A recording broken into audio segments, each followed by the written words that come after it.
প্রশংসা পাওয়ার মতো গরুর মাংসের বিরিয়ানি রান্না করে দেখাবো, তাও আবার বাসায় থাকা নর্মাল মশলা দিয়ে। এভাবে বিরিয়ানি রান্না করে যাকে খাওয়াবেন সেই আপনার গোপন রেসিপি জানতে চাইবে। চলুন মূল রেসিপি দেখে নিই। প্রথমে আমি ডুবো তেলে 1.5 কাপ পরিমাণ পেঁয়াজ কুচি দিয়ে বেরেস্তা করে নিয়েছি। এখন বেরেস্তা হয়ে গেছে, ঠিক এ পর্যায়ে আমি উঠিয়ে নিচ্ছি। বাসায় অনেক সময় বা হাতের নাগালে টক দই থাকে না, তো এর জন্য এখানে 3 টেবিল চামচ গুঁড়ো দুধ আর 3 টেবিল চামচ নর্মাল পানি দিয়ে ভালো করে মিশিয়ে নিচ্ছি। সাথে 1 চা চামচ পরিমাণে ভিনেগার দিয়ে দিয়েছি। চাইলে এখানে 1 চা চামচ লেবুর রস মিশিয়ে নিতে পারবেন। আর এভাবে কিন্তু টক দই বানিয়ে নেবেন। যে হাঁড়িতে বিরিয়ানি রান্না করব ওই হাঁড়িতে পেঁয়াজ বেরেস্তা করা তেল দিয়ে দিয়েছি 1 কাপ পরিমাণে। গোটা গরম মশলা দিয়েছি, সাথে এখানে 1 কেজি পরিমাণে রেগুলার কাট করে কেটে নেওয়া গরুর মাংস দিয়ে দিয়েছি। লবণ দিয়ে দিচ্ছি 1 টেবিল চামচ পরিমাণে, আর সেই সাথে পেঁয়াজ বেরেস্তা দিয়ে দিচ্ছি 1/2 কাপ পরিমাণে। আদা রসুন বাটা দিয়ে দিচ্ছি 2 টেবিল চামচ পরিমাণে। এখানে ধনিয়ার গুঁড়া, জিরার গুঁড়া এবং মরিচের গুঁড়া দিয়ে দিচ্ছি 1 টেবিল চামচ পরিমাণে। বাসায় থাকা বা রেডিমেড যে কোনো গরম মশলা দিয়ে দিয়েছি আমি এখানে 1.5 চা চামচ পরিমাণে। এখন মাংসের সাথে মশলাগুলো বেশ ভালোভাবে নেড়েচেড়ে কষিয়ে নিতে হবে।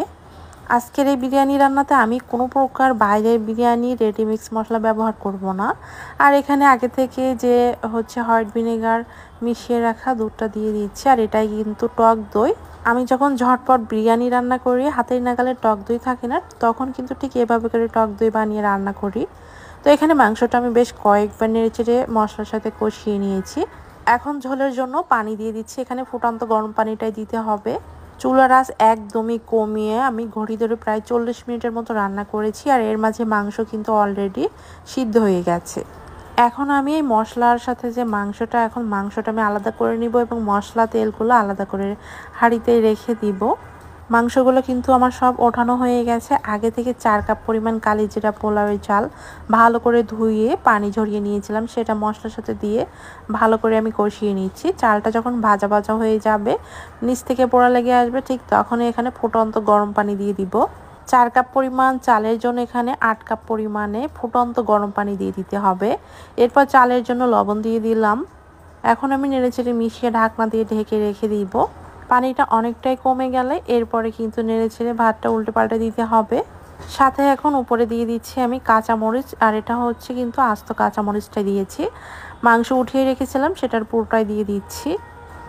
এর সাথে দিয়ে দিব ঘি আমি 1.5 টেবিল চামচ পরিমাণে, আর সেই সাথে গোলাপ জল 1/2 চা চামচ, কেওড়া জল 1/2 চা চামচ।